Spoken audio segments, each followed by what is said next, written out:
Fala galera, bom, não foi muito legal não, né? Vamos ser sinceros. Assim, a gente vai analisar o episódio do mesmo jeito, vai tentar extrair alguma coisa legal, porque eu aprendi na minha vida que você tem que extrair coisas boas de coisas que não são muito boas. Sabe aquele ditado A vida te deu limão, faça uma limonada? Então, se a vida te dá um limão ruim, a gente faz uma limonada ruim, mas a gente faz uma limonada. Esse ditado, inclusive, eu acabei de inventar, mas assim, achei ele muito útil, principalmente nas atuais circunstâncias em que estamos vivendo nesse país. Eu acho que tá no momento da gente fazer limonada ruim. Que limão ruim a gente tá tendo de sobra. Bom, não vou ficar enrolando porque eu tenho teoria pra falar pra vocês. E esse episódio mesmo, ele não tendo sido o melhor episódio da temporada, a gente tem bastante coisa pra falar. Então só vou pedir pra vocês se inscreverem aqui no canal, se vocês ainda não são inscritos, e já deixarem o like de vocês aqui no vídeo também, porque vocês sempre esquecem de deixar like, então deixa like, se inscreve nesse canal. As nossas redes sociais estão todas aqui embaixo, e o meu outro canal e meu Instagram vão ficar aqui na tela, então me segue lá também, segue a gente em tudo que é lugar. E é isso, vamos começar a falar desse episódio e ver o que a gente pode tirar dele.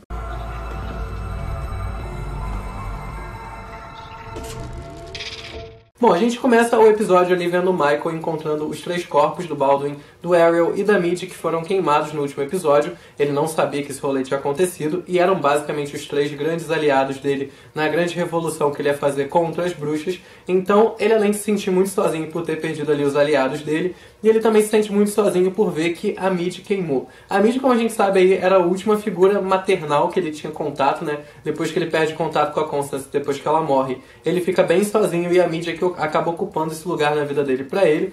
E ele acaba perdendo ela também. Nesse momento é muito importante a gente perceber o quanto o Michael é frágil e o quanto o Michael é despreparado para a responsabilidade que ele está assumindo. Eu, há muito tempo atrás, quando eu comecei a falar sobre essa temporada, a galera tava até especulando aí que a Madison ia ser parceira dele, enfim. Eu cheguei a falar que eu tinha assim uma ideia de que o Michael ia ser muito despreparado e que o Michael ainda ia ser ele muito imaturo para poder assumir tudo aquilo que ele ia ter que fazer. Ele é o anticristo, ele ia ter que promover o apocalipse e, em teoria, ele é muito novo. Então, assim, era de se esperar que ele não tivesse sido preparado por ninguém para poder assumir essa responsabilidade. Então eu já imaginava desde o começo que ele ia ter alguma ajuda, mas ainda assim ele se sentiu ali muito frágil de perder a Midi e de sentir que ele estava relativamente sozinho. Então eu acho que aquele impacto ali foi mais da tristeza dele se ver sozinho do que de fato de perder só a Midi. Então Cordelia chega ali para falar com o Michael, que já chega para ela dizendo que vai trazer a Midi de volta, que ele tem poder para isso. E ela explica ali pra gente que, na verdade, ele não vai trazer a Midi de volta, porque ela fez aí um feitiço que esconde a alma da Midi lá no mundo dos mortos, o que faria com que o Michael não conseguisse achar ela, já que só quem pode desfazer esse feitiço é a própria Cordelia. Mas ainda assim, o Michael vai lá e promete que vai trazer a Midi de alguma forma, e a gente já sabe que ele consegue trazer, né, assim, relativamente trazer, porque ele traz ela em forma de robô. Ele não traz ela à vida como ele fez com várias outras pessoas nessa temporada, mas ainda assim ele consegue trazer uma figura da Midi ali de volta para a vida dele. Bom, chegamos então na cena em que o Michael tenta fazer contato com o pai dele na floresta. A gente tem ali o Michael muito desolado, descobriu que perdeu a Midi, tá sem direção, tá sem saber o que fazer, vai lá pedir ajuda pro pai, então ele faz um pentagrama no chão da floresta e tenta falar ali, usar aquele momento de ritual dele pra ver se o pai dá alguma instrução, alguma direção, alguma coisa que ele possa fazer. E essa cena pra mim foi a melhor do episódio, no caso eu achei uma das únicas realmente boas do episódio, que dá pra gente extrair alguma coisa, dá pra gente interpretar alguma coisa. E eu vou dizer pra vocês as interpretações que eu tive do que aconteceu. A gente vê que o Michael passa 4 dias sem se mexer e sem comer naquele meio daquele círculo, esperando alguém falar com ele. O que, obviamente, faria ele ficar muito fraco, tanto psicologicamente quanto fisicamente. Então dá a impressão pra gente que ele começa a alucinar devido à fraqueza dele. Mas na minha concepção aquilo não foram alucinações. Eu vou falar aqui as alucinações que ele teve e vou explicar pra vocês o que eu interpretei dessas alucinações. A primeira alucinação que ele tem é de 2 crianças, bem parecidas ali uma com a outra, que chegam pra ele oferecendo 2 coisas. O garoto oferece uma fanta-uva e a menina oferece uma maçã, dizendo que ele pode sim aceitar aquela maçã e seguir o caminho da luz, uma vez que o caminho da luz está liberado pra ele, porque o caminho da luz aceita qualquer pessoa. E, enfim, ela faz essa oferta ali pra ele, que ele nega, xingando, desesperado, diz que ele não quer. A segunda visão que ele tem é da Mrs. Midi numa cama ali bem parecida com a do Exorcista, que depois mostram realmente que é uma referência ao Exorcista, porque ela fala algumas falas do filme e faz uma cena ali bem parecida com a da Regan na cama lá no filme de 73. Logo em sequência a gente tem aí mais uma aparição do Anton LaVey, que apareceu, não sei se foi no último episódio ou no penúltimo episódio, tô meio confuso agora. Mas enfim, a figura do Anton LaVey que já apareceu, eu já expliquei pra vocês o que teve de problema aí com a aparição dele na série, que o culto dele tem pouquíssimas similaridades com o culto real dele, inclusive basicamente nenhuma. O Anton LaVey mais uma vez aparece para falar com o Michael, dizendo que para ele o Michael é alfa e ômega. Bom, para quem não sabe aí o que é alfa e ômega, alfa é a primeira letra do alfabeto grego e ômega é a última letra do alfabeto grego, formando aí uma simbologia de começo e fim que foi muito associada por cristãos a Deus, dizendo que Deus seria alfa e ômega, uma vez que ele cria a Terra, e ele também é a entidade que causa ali o fim, o apocalipse.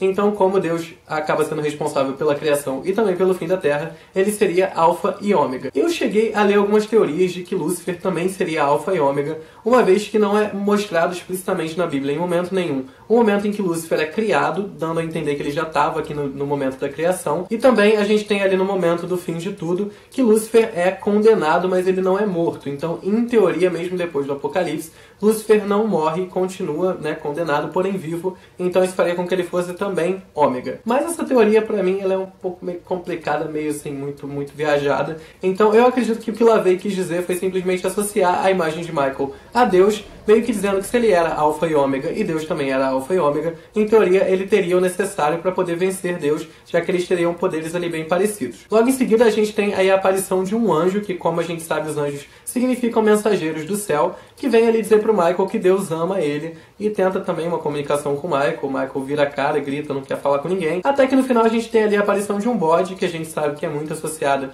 a rituais de magia negra e a sacrifícios em nome de entidades negativas e cruéis, e ele mata o bode, sai as cobras dentro do bode, e, enfim, no caso o bode não ajuda em nada, mas ele aparece ali no final. E é a única coisa que o Michael presta atenção, porque eu acho que é a única coisa com a qual ele se identifica ali. Bom, o que eu teorizei sobre essas aparições na floresta e o que eu entendi que aconteceu? Na minha concepção, aquilo ali foi tudo uma tentativa de Deus de falar com o Michael para tentar trazer o Michael para o caminho da luz e para tentar tirar o Michael daquele destino ali dele de fazer o apocalipse, acabar com todo mundo e tentar evitar que o Michael fizesse alguma merda. Por que eu acho que Deus aproveitou aquele momento?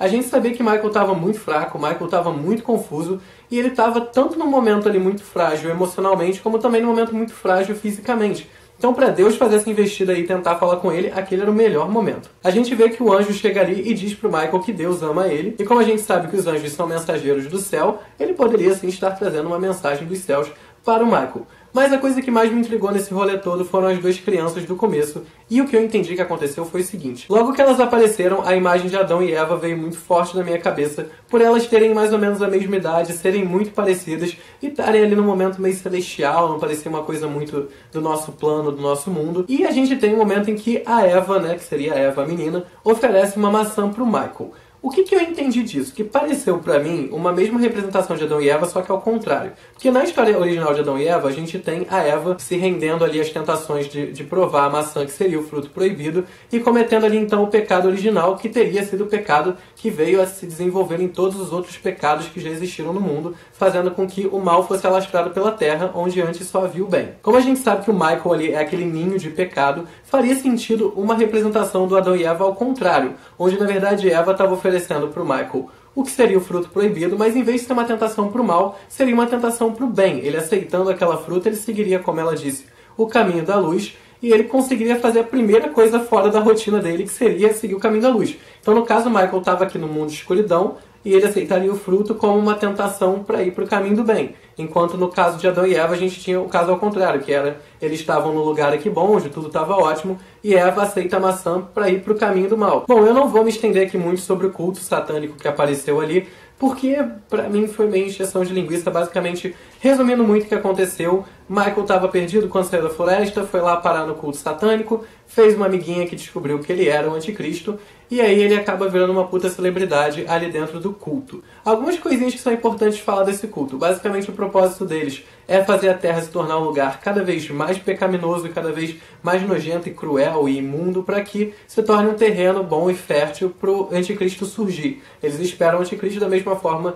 que a igreja, né, que o cristianismo espera a volta do Messias. Eles também esperam a volta do Messias deles. Quando a gente tem aquele jantar ali que é feito para poder homenagear o Michael e todo mundo tenta paparicar o Michael de qualquer forma possível, tem duas coisinhas a se prestar atenção. Uma é mais uma vez o Michael demonstrando a fragilidade dele e a falta de direção dele e de preparo para poder assumir o que seria esperado ali por todo mundo que estava em volta dele. E também a gente tem um momento que aparece rapidinho, muito num flash ali, uma atriz que já participou de American Horror Story. Eu não sei se vocês lembram em Asylum, mas uma das pessoas que estavam internadas ali em Briarcliff era uma mexicana que chegou a ver o demônio na Mary Eunice, e ela diz que, né, ela percebe que o demônio tá ali e a Mary Eunice fica com medo da mulher espalhar pra todo mundo, então ela vai lá e mata essa mexicana. Ela aparece muito rapidinho, mas ela apareceu ali num flash também em Apocalipse, como uma das pessoas devotas ao Michael e parte do culto satânico. Nos encaminhando ali mais pro fim do episódio, a gente tem um momento em que a Madeline, que é aquela seguidora do Michael, ela decide ajudar ele ali a resolver o problema da Mid, que a gente já sabe no final que ele traz ela de volta em forma de robô, levando ele ali num centro de robótica, que seria parceiro da galera lá, adoradora de Satã, que a gente depois percebe que aquilo ali no futuro vai se tornar cooperativa. Naquele momento ali ainda não é, naquele momento que a gente está assistindo, ele chega até a falar o nome da empresa, não é chamada ainda de cooperativa. Ela é administrada basicamente ali pelo Jeff e pelo Mutt, que pra mim foram os pontos mais fracos desse episódio. E a gente também percebe que a secretária deles é a Venable. Então, como a Venable tem um cargo grande na cooperativa, é de se especular que aquilo ali um dia se tornaria a cooperativa. Eu vou chegar na promo do próximo episódio ainda pra explicar pra vocês o que a gente descobriu. Mas enfim, resumindo muito essa parte, porque pra mim o Jeff e o Mutt foram péssimos, não entendi nada do humor deles, não gostei de nada do que eles fizeram. Eles não esclarecem muita coisa, basicamente só servem pra construir a Mid mesmo. E constrói a Mid, o Michael fica felicíssimo que ela voltou pra vida dele, e acaba o episódio ali então com a Mid tendo esse contato ali com o Michael, mostrando que ela, apesar de ser um robô, ela já tá identificando, já tá entendendo o que o Michael é. Bom, sobre teorias pra falar com vocês essa semana, só tem duas teorias na verdade, esse episódio não deu muita margem pra gente teorizar. A única coisa que eu li foi de que o Jeff e o Mutt possivelmente se tornariam lá o personagem do Brock, personagem do Billy Eichner, que a gente acompanhou no storyline de hoje em dia, e o personagem da Vampiro se tornaria, então, o Gallant. Então seria essa evolução aí de que o Jeff e o Mutt se tornariam o Brock e o Gallant. Eu não sei se isso faz algum sentido, pra mim não faz muito, mas enfim. Eu ali tô passando pra vocês, ver se vocês acham que faz algum sentido. A outra teoria que eu li, na verdade, foi baseada no IMDb, que pra quem não sabe é uma plataforma de cinema muito famosa da internet, que colocou lá no próximo episódio alguns nomes da família Romanov.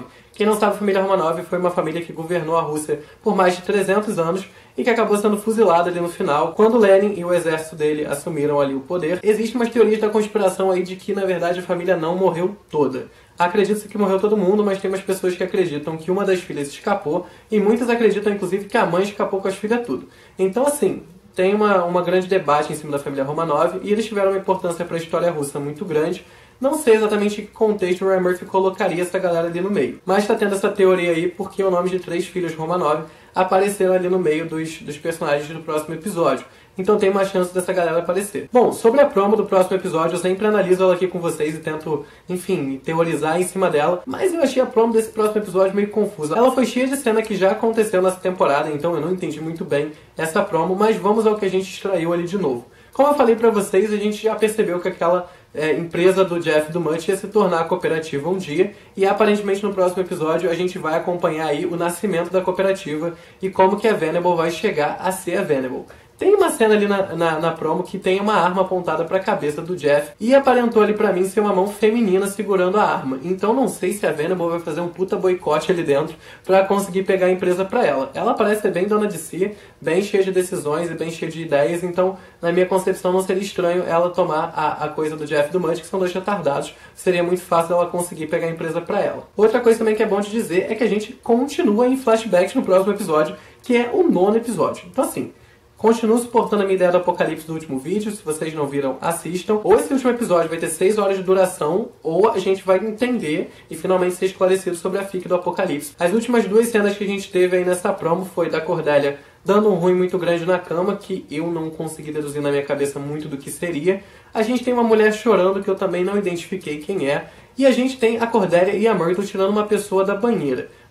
Pela roupa da pessoa que elas estão tirando, me pareceu a Misty, mas ao mesmo tempo, em algum momento que eu olhei, me lembrou um pouco a Violet. Então, assim, não sei. Eu acho que a Violet não tem nenhum sentido, talvez seja a Thaísa Farmiga, a Zoe, mas assim, não peguei quem elas estavam tirando da banheira. Pra mim, é entre a Zoe ou a Misty. Vocês me digam quem que vocês acham que elas tiraram da banheira, porque eu não consegui identificar. Mas é isso, eu quero saber as teorias de vocês, se vocês leram mais alguma coisa, se vocês extraíram mais alguma coisa desse episódio que eu não extraí, se vocês realmente acham que o Apocalipse vai ser aí uma grande fic, ou que vai ser sim um desfecho incrível e que vai justificar o nome da temporada ser Apocalipse, porque pra mim não tô nem entendendo por que o nome da temporada é esse. Lembrando que as nossas redes sociais estão todas aqui na descrição, então não esquece de se inscrever no canal e dar like no vídeo se você ainda não deu. E é isso, espero que vocês tenham gostado e até o próximo vídeo.